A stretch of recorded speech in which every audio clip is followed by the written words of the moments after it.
People have made comments on my videos that I'm attacking the poor housekeeper, Linda Hoffman Pugh. But I just want to say this has nothing to do with me having anything personally against Linda Hoffman Pugh. I'm not trying to attack her. I'm not trying to say she committed the murder. What I am showing in my videos is evidence that is already out there in books that detectives have written. It's already out there from the interviews Linda Hoffman Pugh herself has given.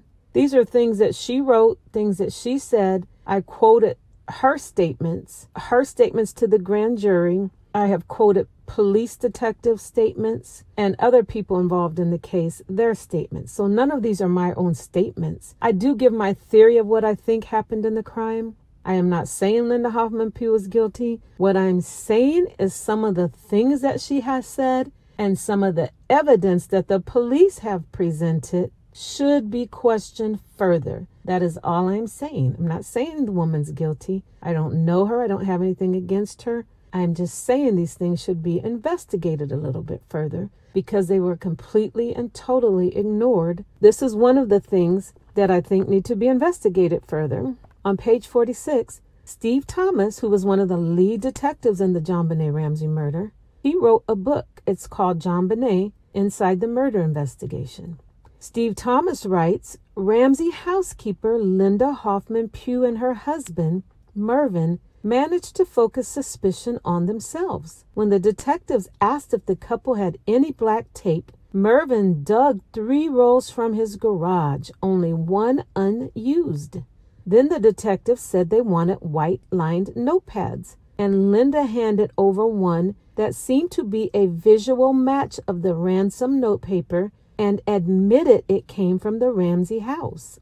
A key to the Ramsey house. 2 any felt tip pens of the sort that probably wrote the ransom note. 3 police found a 2-foot piece of narrow nylon rope, then another length wrapped around a stick. These are not my words. These are the detective's words. And what is quite strange and amazing is Steve Thomas was the lead detective in the JonBenét Ramsey murder, and he never laid eyes on Linda Hoffman Pugh and her family. He didn't know anything about them. He is simply quoting what one of the other detectives wrote about in their report. And he was the lead detective. He never met them. He says in a deposition he had absolutely no clue about anything about the housekeeper, when she worked, what she did, never met her, and that kind of thing. Although they did take some handwriting samples a couple days later. But that wasn't a big deal because they just said she worked in the house, so the hair and stuff should be there.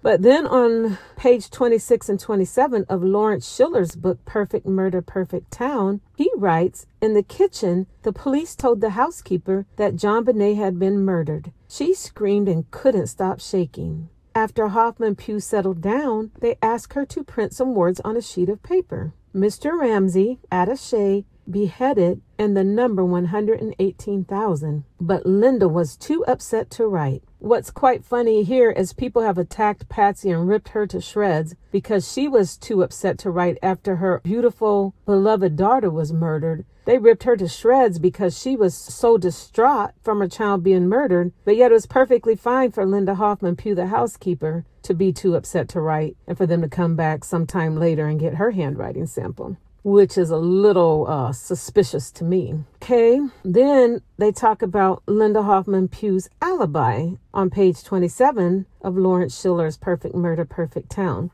The public was told that Linda Hoffman Pugh had a solid alibi and it was verifiable. But Lawrence Schiller writes, in the basement TV room, Merv told the police that the previous night he had fallen asleep on the couch in front of the TV and that Linda had said she went to sleep upstairs in their room. So how is that a solid alibi? The police said when they arrived the next day, Merv was drunk as a skunk and he was so sick and feeble. We know there's no way he could have anything to do with it. But how is it a solid alibi, him saying that Linda told him she was asleep upstairs in their room? There's literally zero alibi there. And all I'm saying is this kind of thing should be investigated a little further. That's it. I'm not saying the woman did anything. I'm just saying someone with no alibi, with lots of things at their house that they said appeared to match things missing from the crime scene. And then someone that was desperate for money, who had warned the Ramseys about their child being kidnapped, had no alibi.